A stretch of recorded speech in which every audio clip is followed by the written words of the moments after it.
So this is something that happened to me yesterday, and I want this. If anybody ever listens to this, if anybody ever becomes a follower or a subscriber of this podcast, so subscribe. There's the pitch. Like, you and I are going to have to subscribe, and you'll get notifications. It's going to be every day at 9 a.m. Right? There's the little commercial for our Well, I'm conversation. posting every one of these on my Facebook page. Oh, great. Good feedback. So All right.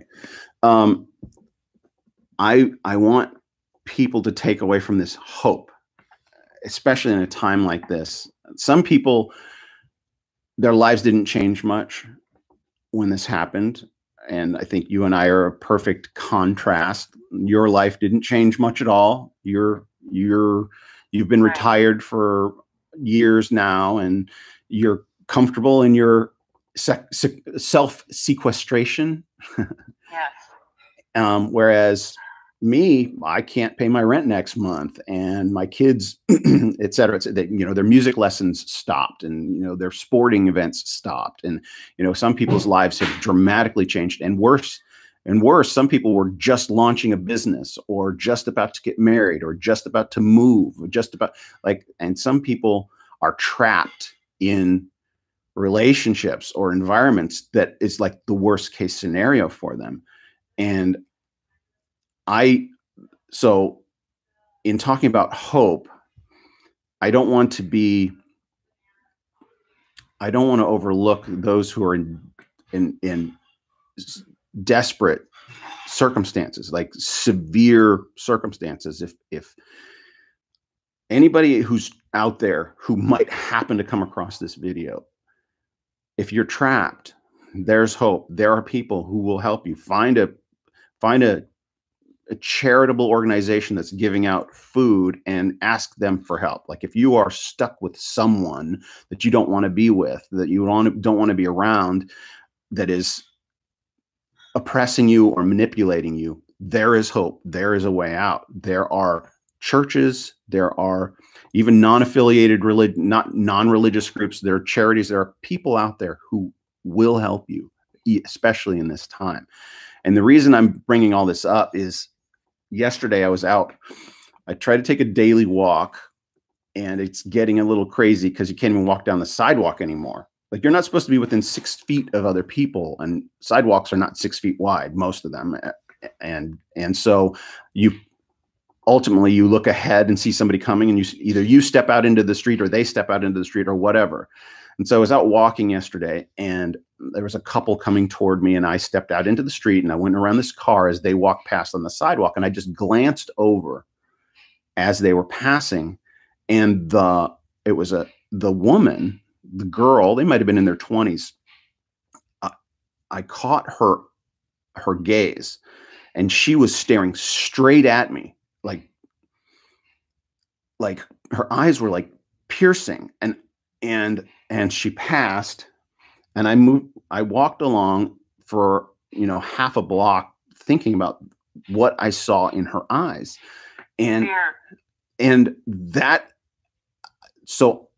the conclusion I came to after, again, half a block. And I thought, your imagination and that conspiratorial side of us, I thought, is this woman with a guy who's forcing her to live a certain way against her will, whether it's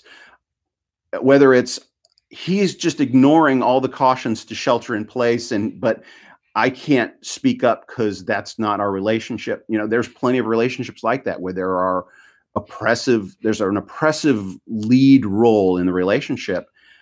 Yeah. And then there's also those, one of the things that grieves me the most is abduction, child abduction or sex trafficking and those things. And so all of these thoughts went through my head as I'm walking. And so I turned around and just started walking back, and they were out of sight. They had turned a corner, and I kept walking, and I lost track of them and lost sight of them. And all I could think to do was just pray for her, because I may have totally misinterpreted her. Like, again, it was just a look, and I was struck that she was pierced, like she had a piercing gaze straight at me. And I had walked past a car, and I was kind of behind them, and she had turned her head enough.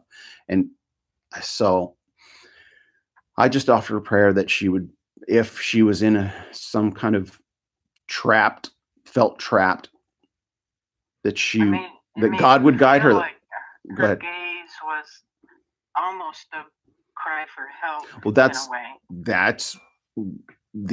that's one interpretation, and I don't know if that's the correct one, and I will never know.